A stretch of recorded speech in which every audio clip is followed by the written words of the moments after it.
Welcome you on your own YouTube channel schoolmate. और जैसा कि हम लोग फर्स्ट पार्ट में बात कर रहे थे कि रियल नंबर के अंदर जो दो मेन थ्योरम है, एक क्या, ऑकलिड डिवीजन एल्गोरिथम, और next one is the fundamental theorem of arithmetic. इन दोनों थ्योरम को बेस करके कुछ एप्लीकेशंस हैं इनके, कुछ सम्स, कुछ क्वेश्चंस हम लोग सॉल्व कर सकते हैं। और वही पर्टिकुलर सम्स आपके बोर्ड के एग्जाम के अंदर भी आते हैं, इसलिए बहुत इंपॉर्टेंट होने वाला है आज का क्लास। बहुत ध्यान से देखिएगा और बहुत मजा आने वाला है आपको आज के क्लास में। ठीक है, तो बढ़ते हैं। आज पहला थ्योरम उठाते हैं जो कि है ऑकलिड डिवीजन एल्गोरिथम, और देखते हैं कि किस किस तरह के क्वेश्चंस बन सकते हैं, यानी कि क्या एप्लीकेशंस है इनका। तो आज का क्लास शुरू करते हैं। Application of Euclid's division algorithm. तो मुझे लगता है कि आपको रिकॉल करा देना एक बार ज्यादा सही रहेगा कि ऑकलिड डिवीजन एल्गोरिदम में हमने पढ़ा क्या था।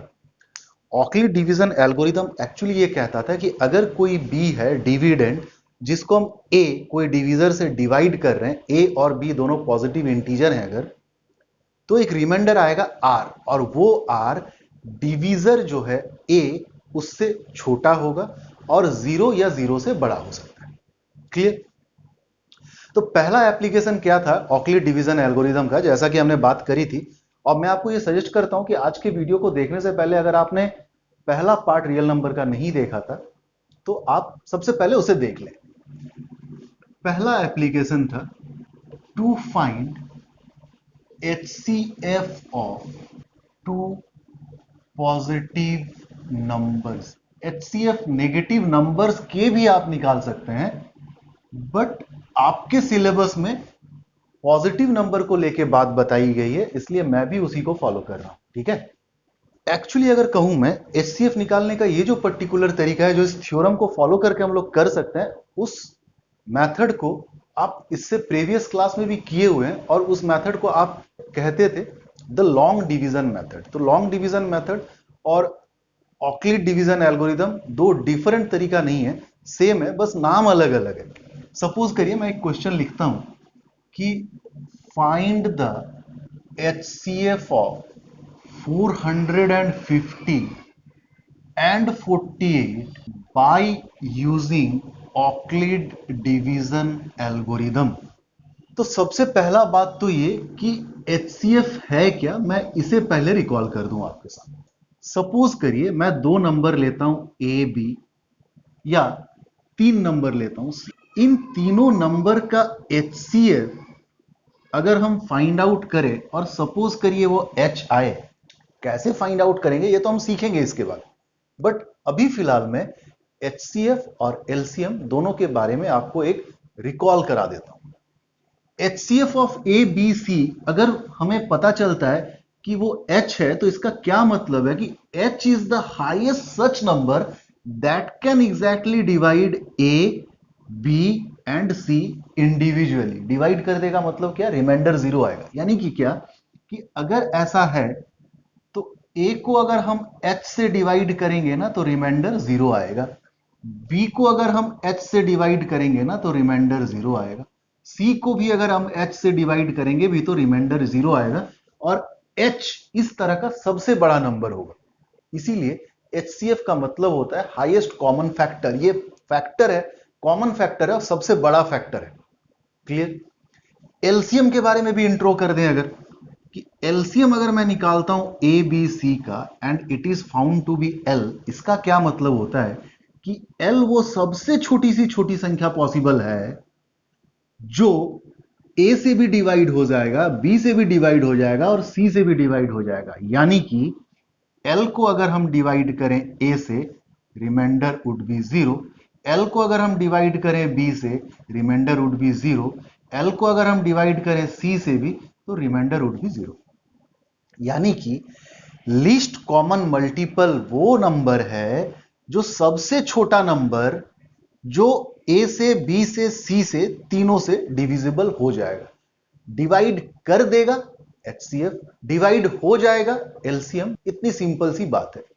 Back to the pavilion. हम लोग क्या सीखने जा रहे थे कि दो पॉजिटिव नंबर का एचसीएफ कैसे निकालते हैं यूजिंग द ऑक्लिड डिवीजन एल्गोरिदम। तैयार हैं आप सीखने के लिए? चलिए स्टार्ट करते हैं। ऑक्लिड डिवीजन एल्गोरिदम कहता क्या है कि अगर ए कोई पॉजिटिव नंबर है जिसे हम बी से डिवाइड कर रहे हैं, तो सपोज करो आप कि क्यू क्वोशिएंट आए, तो रिमाइंडर आएगा, उसे हम मान लेते हैं R. Then a can be written as divisor into quotient, that is b into q plus the remainder। और एक बात इसमें बताई गई है ऑक्लिड डिवीजन एल्गोरिदम में कि ये जो रिमाइंडर है भैया, वो इस डिवीजर b से छोटा होगा और जीरो या जीरो से बड़ा होगा। इसी मेथड को, इसी स्टेटमेंट को हम दोहराएं अगर 450 और 48 के बीच। चूंकि 450 बड़ा है तो हम 450 को 48 से डिवाइड करते हैं। और हम इसको इस फ्रेम में लिखे कैसे? डिवाइड हो रहा है, डिविडेंड है 450, डिवीजर है 48, क्वोशिएंट अभी हमें नहीं पता, दैट्स वाई रिमाइंडर भी नहीं पता, यहां से पता चलेगा। 450 48 से डिवाइड होगा आई थिंक 9 टाइम में। 9 8 जा 72, 9 4 जा 36, 43, that is 18। Hence 450 can be written as 48 into 9 the quotient and the remainder। और इस स्टेप को, जो इस स्टेटमेंट में बताया गया है, हमें रिपीटेटिवली चलना पड़ेगा। कब तक चलना पड़ेगा? जब तक कि ना ये रिमाइंडर जीरो आ जाए।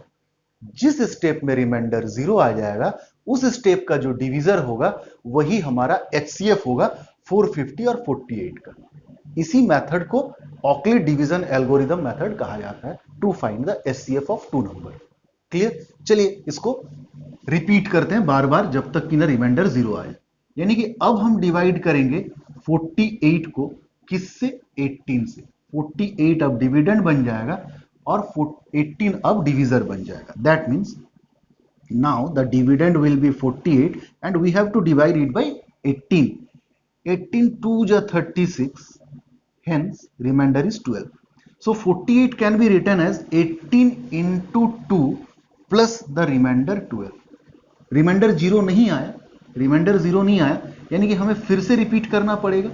ये बन जाएगा डिविडेंड, ये बन जाएगा divisor into quotient plus remainder. तो 18 को अगर मैं फिर से डिवाइड करूं 12 से, देन 12 1 जा 12, 6, यानी कि 18 is now written as 12 into 1 plus the remainder 6। अभी भी रिमाइंडर जीरो नहीं आया, यानी कि फिर से हमें रिपीट करना पड़ेगा। दैट इज 12 को हम डिवाइड करेंगे अब किससे? 6 से, यानी कि 6 into the quotient plus remainder. यानी कि अब नेक्स्ट स्टेप होना चाहिए कि हम 12 को डिवाइड कर रहे हैं किससे? 6 से। तो 6 2 जा 12, रिमाइंडर इज नाउ जीरो, यानी कि 12 can be written as 6 into 2 plus the remainder is zero. इस स्टेप में आकर के हमें पता चलता है कि रिमाइंडर कितना है? जीरो। और ऑक्लिड डिवीजन एल्गोरिदम से यह पता चलता है हमें कि जिस स्टेप में रिमाइंडर जीरो आ जाए, यानी कि फर्दर और डिवीजन जो ये सक्सेसिवली हम डिवाइड करते चल रहे हैं, वो डिवीजन और आगे प्रोसीड नहीं हो सकती है। हेंस इस स्टेप का जो डिवीजर है वही आपका आंसर है, वही आपका एचसीएफ है। Therefore you can conclude that कि HCF of 450 and 48 is your 6। और सिंपल भाषा में अगर कहें कि 6 वो सबसे बड़ी संख्या है जो 450 और 48 दोनों को डिवाइड कर दे, करेगा ना। बहुत सारी संख्याएं और हैं, जैसे 2 is also a number that can divide this and this. 3 is also a number that can divide this and this. 2 और 3 से आप अगर 450 को 48 को डिवाइड करोगे तो हो जाएगा। बट हमें इससे मतलब नहीं था ना, बिकॉज हमें क्या निकालना था? HCF, the highest common factor. यानी कि 450 और 48 का बहुत सारा कॉमन फैक्टर हो सकता है, जैसे 2 है, 3 है, यहां से पता चलता है 6 भी है, बट हमें निकालना था the highest among them. 6 is the answer. आया समझ में? बढ़े आगे चलिए। ऑक्लिड डिवीजन एल्गोरिदम का सेकेंड एप्लीकेशन क्या था कि to find the nature of a number. किसी नंबर का हम नेचर पता करने के लिए या नेचर को प्रूफ करने के लिए ऑक्लिड डिवीजन एल्गोरिदम का यूज कर सकते हैं। एक क्वेश्चन उठाता हूं मैं आपके सामने, देखो। So that every positive even integer is of the form 2q and every positive odd integer is of the form 2q plus 1 where q is some integer. Clear हो रहा है बात? मतलब आपसे इस सवाल में यह पूछ रहा है कि अगर कोई पॉजिटिव इवन इंटीजर होगा तो वो 2q के फॉर्म में होगा, इवन होगा तो 2q, ऑड होगा तो 2q plus 1। तो मान लेते हैं वो नंबर है a।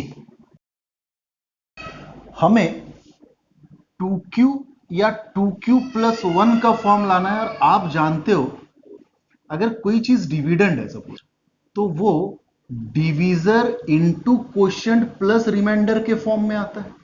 यानी कि डिवीजर हमारा हर हाल में देखो 2 दिख रहा है, 2 into Q is some quotient मान लेंगे हम, प्लस 1। यहां क्यू लिखा हुआ है, Q doesn't stand for quotient here, Q is particularly A number, है ना। यहां कुछ भी हो सकता था, बट उसने 2q लिखा है तो मैं भी q लिख रहा हूं। q स्टैंड्स फॉर क्वोशिएंट, ये मैं नहीं बोल रहा हूं, मतलब क्वोशिएंट का जगह ले रहा है q। कंफ्यूज मत होना इस बात से। खैर चलो, तो a को, यानी कि हमें यह पता चला कि 2 से डिवाइड करना चाहिए। तो अगर हम a को 2 से डिवाइड करें तो क्या होगा, क्वोशिएंट अगर q है तो रिमाइंडर का पॉसिबिलिटी क्या क्या है। आप देख रहे हो कि 2 से डिवाइड कर रहे हैं। ऑक्लिड डिवीजन एल्गोरिथम क्या कह रहा है कि ये रिमाइंडर जो होगा भैया, ये 2 से छोटा होगा और 0 या 0 से बड़ा होगा। तो क्या क्या पॉसिबिलिटी है कि 0 होगा रिमाइंडर या 1 होगा, और तो कुछ नहीं हो सकता। दैट मीन्स ये a जो है इसको दो तरीके से लिख सकते हैं। अगर रिमाइंडर 0 मान के चले, that means a is 2 into Q plus 0, यानी कि 2q। और अगर रिमाइंडर 1 हो तो यही a क्या बन जाएगा, 2q प्लस 1, यानी कि a इज 2q और 2q प्लस 1। अब आप एक बात जानते होंगे कि लेट अगर q किसी भी तरह का नंबर हो, चाहे वो इवन हो चाहे ऑड हो, अगर किसी भी नेचर के नंबर को हम कोई इवन नंबर से, जैसे कि यहां पे 2 है, मल्टीप्लाई कर दें, q can be any number even or odd, but q multiplied with 2, this number must be even. तो पहला पार्ट तो प्रूफ हो गया कि कोई भी पॉजिटिव इवन इंटीजर किस फॉर्म में होगा, 2q के फॉर्म में। और हम ये जानते हैं, जैसे अगर हम नंबर भी लिखें, सपोज करो मैं लिख रहा हूं 10, 11, 12, 13, 14, ये कंसेक्यूटिव नंबर अगर मैं लिखूं, तो आप देख रहे होंगे कि अगर एक इवन नंबर से स्टार्ट हो रहा है तो उसका नेक्स्ट नंबर ऑड है, यानी कि इवन ऑड, यानी कि इवन के नेक्स्ट में ऑड, ऑड के नेक्स्ट में इवन। तो सपोज करो अगर ये प्रूफ हो गया कि 2q इवन है, तो 2q का नेक्स्ट नंबर क्या होगा, जो कि 2q प्लस 1 ही होगा। और अगर ये इवन है तो ये मस्ट बी ऑड। आया बात समझ में? तो उसी बात को स्टेटमेंट बना के लिख दो कि since we know a positive integer can either be even or odd. Hence, if 2q is even, the next integer 2q plus 1 must be an odd integer या odd number. आई होप आपको बात भी समझ में आ गया होगा और आपने नंबर के नेचर को प्रूव भी कर दिया। एक मजेदार क्वेश्चन और देखते हैं इसके बाद, ठीक है, और उसके बाद हम लोग आज के क्लास को खत्म करेंगे, फिर आएंगे रियल नंबर के नेक्स्ट क्लास में, नेक्स्ट पार्ट में, ठीक है। क्वेश्चन है, देखो क्या, स्वीट सेलर हैज 420 काजू बर्फी एंड 130 बादाम barfi. She wants to stack them in such a way that each stack has the same number of burfi and they take up the least area of the tray. What is the maximum number of burfis that can be placed in each stack for this purpose? समझो बात को कि एक sweet seller के पास दो type के बर्फी है, काजू बर्फी और कोई बर्फी है। एक टाइप ऑफ बर्फी 420 पीस है और एक टाइप ऑफ बर्फी 130 पीस है। तो इन सब को लेकर के वो कुछ ट्रे लाएगा और उन ट्रेज में ये सारे बर्फी को सजाएगा। शर्त क्या है, ईच ट्रे में सेम नंबर ऑफ बर्फी होगा और इस तरह से रखें कि मिनिमम नंबर ऑफ ट्रे में वो मिनिमम एरिया कवर करते हुए एकोमोडेट हो जाए। तो पहला तो ये कि हम हिट एंड ट्राई से भी इसे कर सकते हैं, बट बेस्ट मेथड इज कि आप इस तरह के सिचुएशन को समझो कि हमें एचसीएफ फाइंड करने के लिए दिया है 420 का और 130 का। इससे होगा क्या, हमें वो हाईएस्ट नंबर मिल जाएगा जिसके आने पे हम ये समझ सकते हैं कि एक पर्टिकुलर ट्रे में हम कितना बर्फी एकोमोडेट कर सकते हैं और हर ट्रे में फिर उतना ही बर्फी एकोमोडेट करते चले जाएं। यानी कि इससे होगा क्या, बोथ टाइप ऑफ बर्फी जो दिया था, काजू बर्फी और कुछ, वो एकोमोडेट भी हो जाएगा और सबसे लीस्ट नंबर ऑफ ट्रे में हो जाएगा, जिससे होगा क्या, सबसे लीस्ट एरिया में वो एकोमोडेट हो जाएगा। अगेन हमने मेथड सीखी है कि एचसीएफ कैसे फाइंड आउट करते हैं दो नंबर का। तो हम बस ये करेंगे कि 420 बड़ा है, यानी कि इसको डिवाइड करेंगे किससे, divisor is 130 into quotient plus the remainder. तो रफ में करते हैं इसे, 420 डिवाइड करेंगे 130 से, 3 टाइम्स जाएगा 390, दैट इज 30। तो 420 can be written as 130 into 3 plus 30। आप देख रहे हैं कि रिमाइंडर 0 नहीं है बल्कि 30 है, यानी कि हमें प्रोसीड करना पड़ेगा फर्दर, ये सक्सेसिवली डिवीजन को लेके जाना पड़ेगा।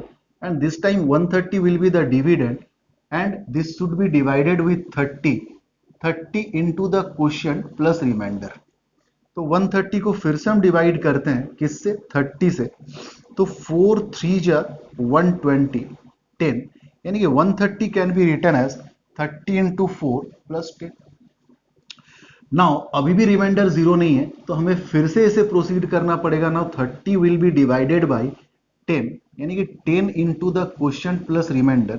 30 को फिर से अगर हम डिवाइड करें 10 से तो 10 3 जा 30, this time remainder will be 0, hence 30 can be written as 10 into 3 plus 0। Remainder 0 आ गया, यानी कि the divisor at this stage will be the answer, hence HCF of 420 and 130 is your 10 and 10 is the suitable number कि इस number का बर्फी हम accommodate करते चले जाएं। अगर 10 10 10 10 बर्फी, तो इससे होगा क्या, ये दोनों टाइप ऑफ बर्फी एकोमोडेट हो जाएगा, पहला शर्त।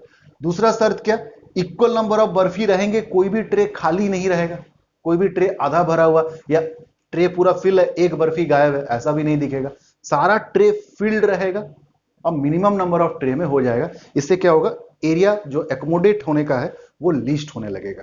क्लियर? तो आज के क्लास को यहीं पे खत्म करते हैं। होप आपको अच्छा लग रहा होगा। अगर ये बात सही है, अच्छा लग रहा है, तो आप इस वीडियो को ज्यादा से ज्यादा शेयर करें, अपने दोस्तों को बताएं। ठीक है, तो मिलते हैं नेक्स्ट क्लास में फिर, और रियल नंबर का थर्ड पार्ट में देखते हैं और किस तरह के सवालों को हम बना सकते हैं। एक तो हमारा और काम बाकी है कि ये हो गया आपका ऑकलिड डिवीजन एल्गोरिदम, एक एल्गोरिदम और था आपका फंडामेंटल थ्योरम ऑफ अरिथमेटिक, उसका जो एप्लीकेशन से क्वेश्चंस बनेंगे उन क्वेश्चंस को हम देखेंगे इसके आगे आने वाले पार्ट में। ठीक है, टाटा, टेक केयर।